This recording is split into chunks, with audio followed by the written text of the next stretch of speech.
The Wellington North Cultural Roundtable presents A Cultural Moment, the Kenilworth Mill Explosion of 1910. Long before highways stitched the countryside together and electricity hummed quietly behind the walls, the lifeblood of a rural settlement was its mill.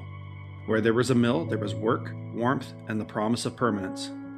Settlers followed them the way rivers follow valleys. Most mills leaned on the steady patience of water, rivers and creeks turning wheels day and night, but Kenilworth, without a river or stream, turned instead to steam.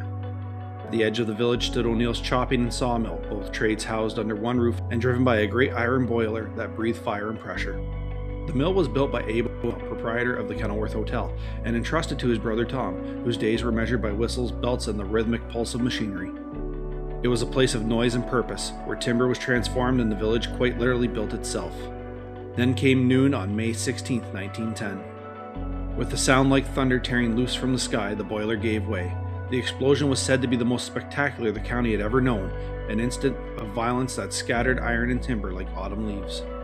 Sections of the boiler were hurled across the road and over the home and shop of Mr. Lyons. Windows burst outward in the Methodist parsonage and nearby houses. Pieces of the mill were later found miles from where they had stood that morning.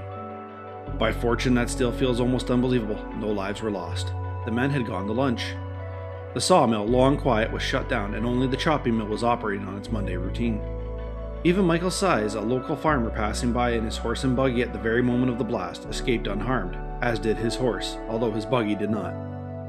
In the years that followed, the story has been told and retold, growing edges like all good stories do. People remembered the roar, the flying debris, and the luck that spared the village. Kenilworth's mill was gone in an instant, but the story of that day became part of the village's memory, a reminder that progress always walks hand in hand with risk, and that sometimes history spares us just enough to leave behind a story worth telling.